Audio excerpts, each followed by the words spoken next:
قرآن میں بتایا گیا ہے کہ ہر جاندار کو جوڑے میں پیدا کیا گیا، جبکہ کافی ایسے یونی سیلولر آرگنز ہیں جو جوڑے میں نہیں بلکہ خود ہی دو میں تقسیم ہو جاتے ہیں۔ دیکھیں قرآن اور سنت میں جو بھی چیزیں ڈسکس ہوئی ہیں نا، وہ جنرل رول کے طور پر ہے، ایکسیپشنز تو ہر جگہ موجود ہیں۔ خود فرشتے دیکھ لیں، وہ بھی جوڑوں کی شکل میں نہیں ہیں۔ اب کوئی یہ آیت قرآن کی سورہ الذاریات کی پڑھ کے یہ کہے کہ جی اللہ تعالیٰ نے فرمایا کہ ہم نے مخلوقات کو جوڑوں کی شکل میں پیدا کیا ہے، تو فرشتوں میں میل اور فیمیل کیوں نہیں ہے؟ تو ول آف گاڈ ہے۔ جنرل رول یہی ہے، چاہے وہ اینیملز ہوں، پلانٹس ہوں یا ہیومن بینگز ہوں، جوڑوں کی شکل میں چیزیں پیدا ہوں۔ تو اس طرح کی جو ایکسیپشنز ہیں، خیر اس کی بھی تفصیل میں میڈیکلی جایا جا سکتا ہے، لیکن ضرورت نہیں ہے بال کی کھال اتارنے کی۔ For the sake of argument آپ کا دعویٰ بالکل درست، لیکن یہ جنرل رول نہیں ہے، یہ ایکسیپشن ہے۔ اس طرح کی کئی ایکسیپشنز اور بھی موجود ہیں قرآن و سنت کی تعلیمات میں۔ ہم اگر دیکھنا شروع کریں آپ کو کئی اور چیزیں ملیں گی جو ایکسیپشنل ہیں، یعنی اوورآل جو رول ہے اللہ تعالیٰ کا اس سے ہٹ کے۔ مثلا اللہ تعالیٰ نے سورۃ النساء کے سٹارٹ میں فرمایا کہ اللہ ہی ہے جس نے اس رب کا تقوی اختیار کرو، یا ایھا الناس اتقوا ربکم الذی خلقکم من نفس واحدہ، جس نے تمہیں ایک جان سے پیدا کیا اور اس سے اس کا جوڑا بنایا اور پھر دونوں سے کثیر تعداد میں مرد و عورت اس زمین کے اوپر بسا دیے۔ اس رب کا تقوی اختیار کرو کہ جس کے واسطے سے تم ایک دوسرے سے اپنے مسائل کا حل کرتے ہو اور رحمی رشتوں کا خیال رکھتے ہو۔ یہ سورۃ النساء کی پہلی آیت ہے۔ لیکن عیسیٰ ابن مریم تو کسی مرد و عورت کے تعلق سے نہیں پیدا ہوئے، ان کی ولادت جو ہے وہ معجزانہ ہے، بغیر باپ کے وہ پیدا ہوئے۔ اب کوئی شخص قرآن کی یہ سٹیٹمنٹ اٹھائے کہ اللہ تعالیٰ نے انسانوں کی پیدائش کا ذریعہ مرد و عورت کو بنایا، اسی طریقے سے سورۃ الدہر کے سٹارٹ میں بھی آیا کہ ہم نے انسان کو مرد اور عورت کی منی کے ملاپ سے پیدا کیا ہے۔ یہ ساری آیات ایک طرف رکھی جائیں اور دوسری طرف عیسیٰ ابن مریم کی جو ایکسیپشن ہے کہ بغیر باپ کے انہیں اللہ نے پیدا کیا، اسی وجہ سے انہیں پروٹوکول کے طور پر روح اللہ کہا گیا۔ اللہ کی روح ہے، قرآن میں ہے روح من، وہ اللہ کی طرف سے خاص روح ہے، اور ان کی والدہ کو اور انہیں جہان والوں کے لیے نشانی بنایا گیا۔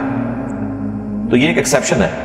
قرآن کی وہ آیات جو یہ بتاتی ہیں کہ مرد و عورت کے ذریعے اللہ تعالیٰ نے انسانوں کو پیدا کیا، وہ آیات حضرت عیسیٰ ابن مریم کی پیدائش کے ساتھ متصادم نہیں ہے۔ عیسیٰ ابن مریم سے بھی بڑھ کر حضرت آدم علیہ السلام، وہ تو بغیر ماں اور باپ کے پیدا ہوئے۔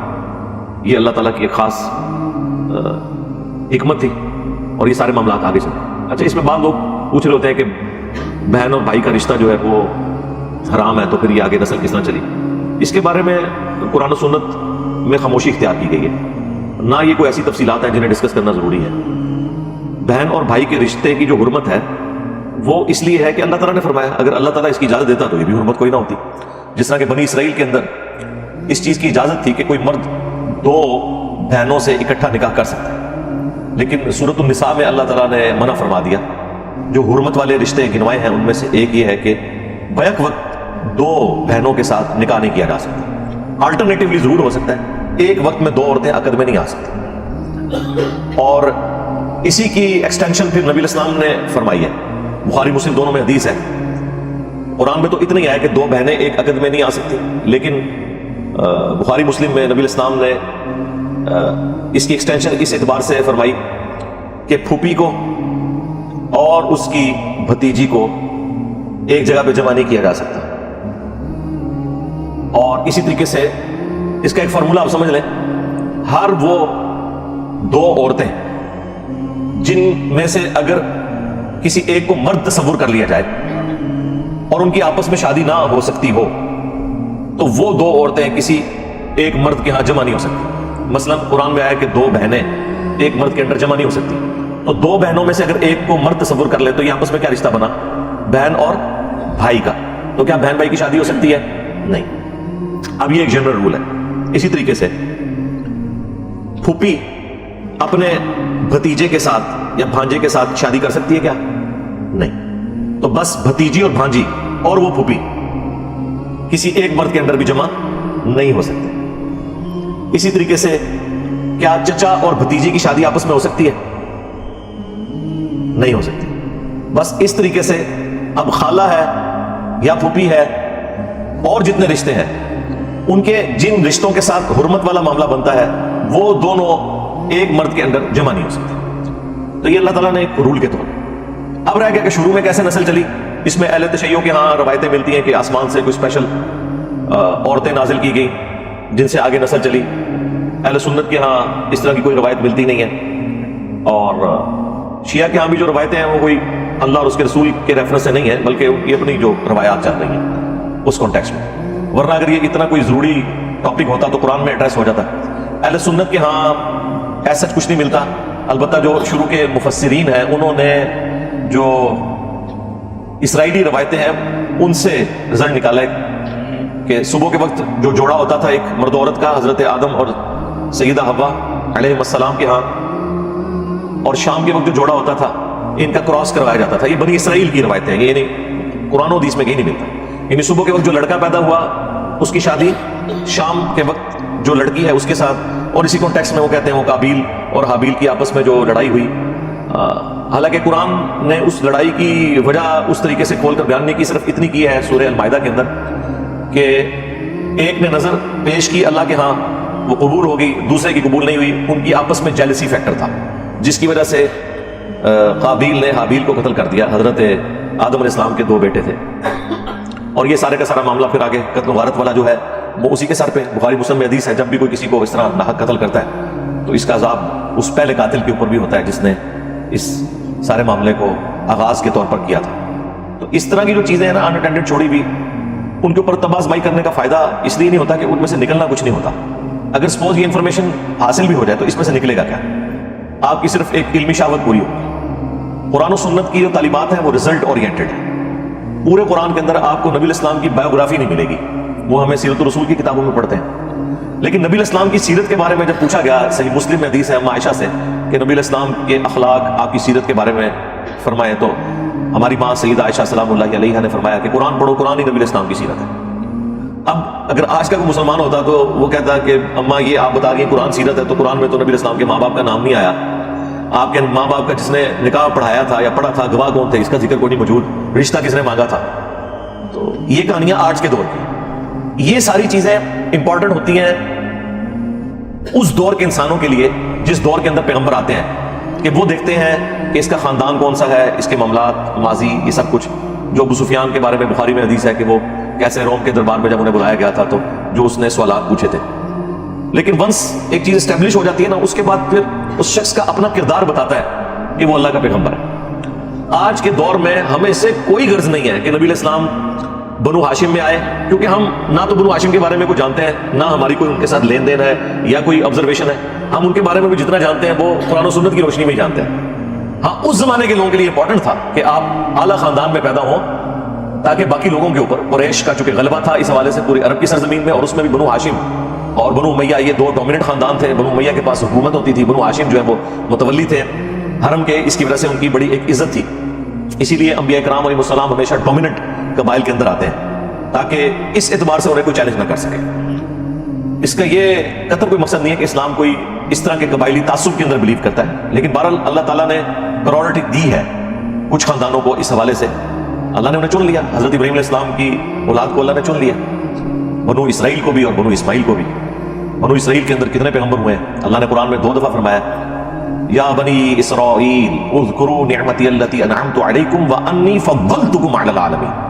یاد کرو اس نعمت کو جو میں نے تم پر کی تھی اور میں نے تمہیں اپنے زمانے کے تمام جہان والے لوگوں پر فضیلت دی تھی.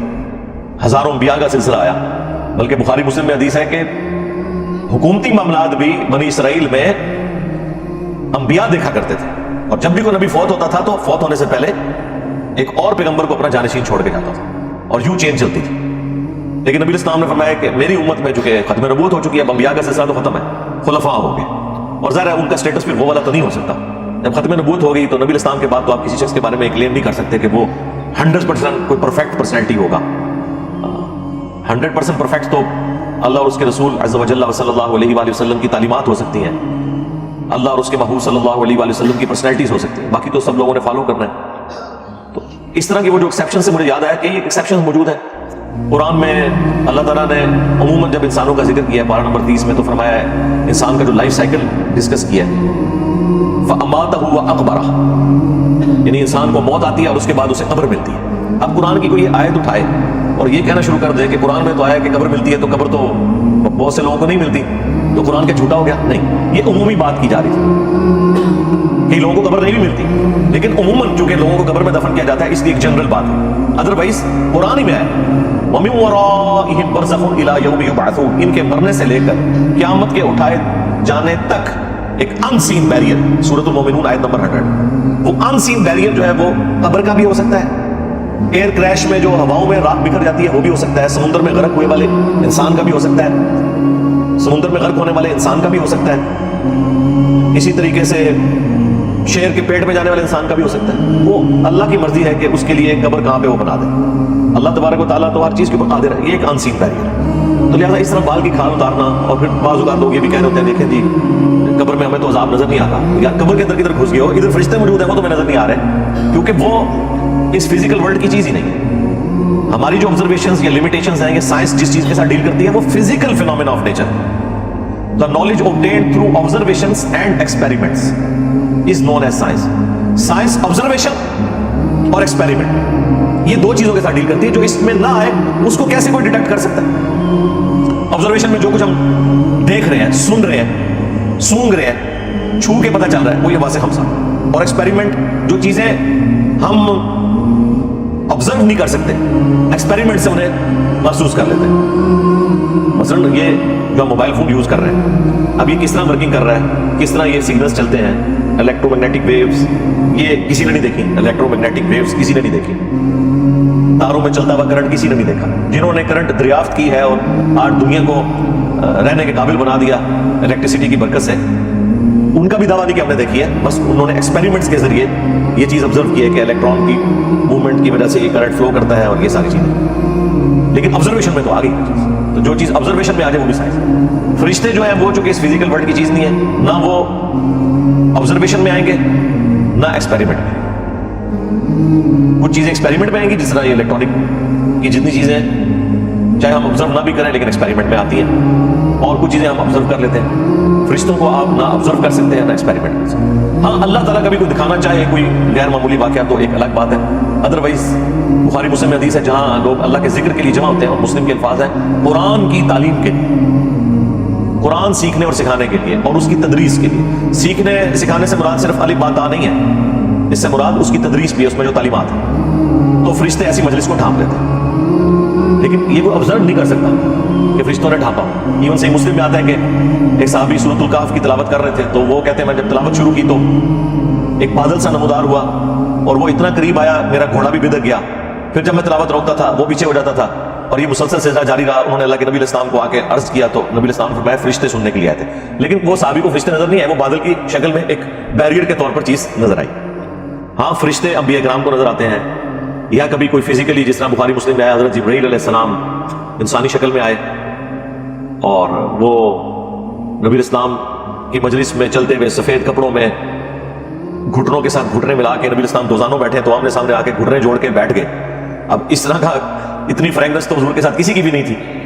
اور صحابہ کرام کہہ رہے ہیں ہم اس بندے کو دیکھ کے یہ سوچ رہے ہیں یہ بندہ کہاں سے آیا ہے، یہ ادھر کا رہنے والا بھی نہیں ہے، اور اگر یہ آؤٹ سائڈر ہے تو اس کے جسم کے اوپر کوئی سفر کے اثرات بھی نہیں ہیں. اس زمانے میں جو کوئی سفر کر کے آتا تھا تو لگ پتہ جاتا تھا. یہ تو نہیں تھا کہ ایئر کنڈیشن گاڑی میں آیا کوئی، ظاہر ہے اونٹ پہ گھوڑوں پہ سفر کر کے آؤٹ سائڈر کوئی آیا ہے تو اس کی داڑھی، اس کا چہرہ، اس کے کپڑے بتا رہے ہوں گے کہ یار یہ تو ٹریولنگ کر کے آیا. اور سفید اجالے والے کپڑے اور کالے سیاہ بال، ٹھیک ہے. اور داہیہ قلبی رضی اللہ تعالیٰ عنہ کے ہم شکل تھے، وہ ایک صحابی ہیں. اور وہ حضور سے آگے سوالات کرتے ہیں، یا رسول اللہ ایمان کے بارے میں بتائیں، اسلام کے بارے میں بتائیں. یہ بخاری میں بھی حدیث ہے، مسلم کی پہلی حدیث یہی ہے مقدمے کے بعد 93 نمبر جو حدیث ہے. پہلی 92 روایات تو مقدمے کے اوپر ہے. تو اس طرح مختلف سوالات وہ کرتے ہیں، حدیث جبرائیل اسے کہا جاتا ہے. جب وہ واپس چلے جاتے ہیں تو نبی علیہ السلام فرماتے ہیں صحابہ سے کہ یہ حضرت جبرائیل علیہ السلام تھے اور تمہیں دین سکھانے آئے تھے. یعنی دین اس طرح سکھانے آئے تھے کہ جو سوالات صحابہ کرام کو بنیادی سوالات کرنے چاہیے تھے حضور سے، وہ انہوں نے آگے کیے تاکہ دین کی بنیادیں کلیئر ہوں. ایمانیات کیا ہے، اسلام کیا ہے، قیامت کے بارے میں، تقدیر کے بارے میں کیا عقیدہ ہونا چاہیے، یہ ساری کی ساری چیزیں. تو یہ چیزیں کبھی کبھار نبیوں کی موجودگی میں اللہ تعالیٰ آبزرو کروا دیتا ہے. لیکن اب یہ نہیں ہے کہ وہ حضرت جبرائیل علیہ السلام جو نظر آئے جہاں کہیں بھی اس شکل کا بندہ نظر آئے گا تو حضرت جبرائیل ہی ہوں گے.